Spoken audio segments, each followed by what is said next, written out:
exists the distinct possibility that John McCain has three greater challengers to face in the general election than just the presumptive Democratic nominee. McCain versus himself, McCain versus videotape of himself, and McCain versus the truth. Our fourth story in the countdown, Senator McCain caught lying to the media about having criticized the media. This from a candidate about whom the traveling press corps has been positively glowing. He, the alleged maverick of the so-called Straight Talk Express campaign bus, only usually without mention of the alleged or the so-called or the campaign bus. In an interview with Newsweek, in response to a question about his election night speech outside New Orleans last Tuesday, during which he was asked about his comment that the media had overlooked some of the attributes that Hillary Clinton had brought to the race, Senator McCain cut his interviewer off mid-question to respond, "I did not. That was in prepared remarks, and I did not. I'm not in the business of commenting on the press and their coverage or not coverage." Just roll the tape. Senator Clinton has earned great respect for her tenacity and courage. The media often overlooked how compassionately she spoke to the concerns and dreams of millions of Americans, and she deserves a lot more appreciation than she sometimes received. Time now to turn to our own Jonathan Alter, senior editor at Newsweek magazine. John, good evening. Hi, Keith. I'm missing something here. That sure sounded like him saying exactly what he said he didn't say. Strangled by the videotape. This is something that, well, here's where it is. It's a time warp thing.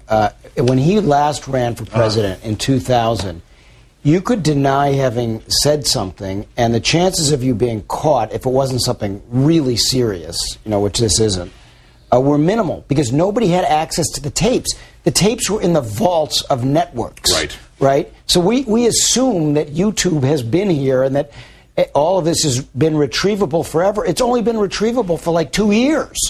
So the idea of being able to hold these politicians accountable for what they've actually said is in a new dimension now that makes it much, much tougher for these guys to BS. So you go down the line of he's not aware of the new political reality as opposed to he is not remembering what he just said.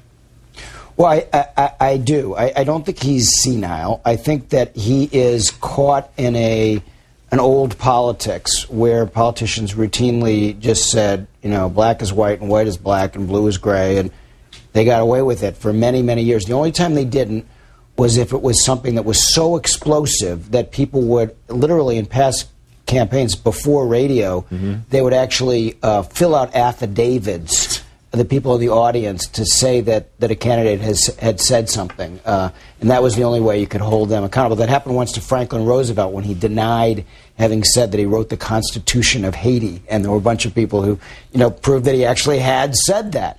So McCain just can't get away with this kind of thing anymore in the new era, in the YouTube era. And it's a learning curve for him to get up to speed to recognize that he's living with new rules. Well, it's kind of like, we forget the Watergate hearing started with John Dean's word and then the tapes, not the other way around. That's Right. exactly the point that you're making. But in this case, in denying this, he's come up with an entire rationale for why he wouldn't have said that. Is that the rationale is this attempt to try to convert some rapidly decreasing number of ex-Hillary Clinton supporters to his side? Is that it? Well, that's why he said it in the first place, is he was making a bid for Hillary voters. He basically claimed in his speech that it was only I think he said party elders and pundits who had nominated Barack Obama. He was giving the folks at MSNBC a little more credit than I think we all deserve. In making it seem like this was why this guy got nominated. It's preposterous. We're wildly underpaid.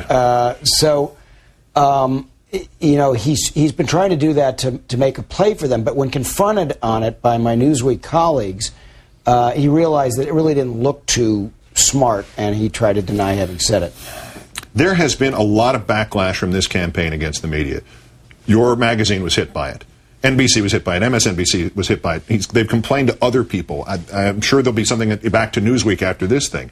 Why? There has been, even in the YouTube era, there has been the benefit of the doubt has been John McCain's. I don't buy the whole thing about the media is his constituency. That's an exaggeration. People like to deal with guys who they like dealing with, the tautology there. But there has been the benefit of the doubt. Why is he saying screw you and your benefit of the doubt? Well, because first of all, this is a game that Republicans have been playing for a long time. I mean, it first really surfaced at the 1964 Republican Convention in San Francisco when people like Walter Cronkite were booed from the galleries. It's a shoot the messenger thing. Traditionally, it was on the right. Now, increasingly, it's on the left. Not just from the Clinton campaign, but for instance, right now, the Obama campaign is very upset with Newsweek for a couple of recent covers. This is what politicians do. They try to work the refs, push back. And the thing that's silly about it is it doesn't usually work. No, it gets us angrier. If there ever was a charge of tilting one way or the other, you tilt against the person who just swore at you. Right, and yet they continue to think that it makes sense for them because it does get their supporters all riled up, and but in the end, there hasn't been an election that's been turned out. George H.W. Bush in '92 literally had a button: vote Bush, annoy the media. It did not get him elected against Bill Clinton. He almost finished third. Jonathan Alter of MSNBC and Newsweek, many thanks as always. Thanks, Keith.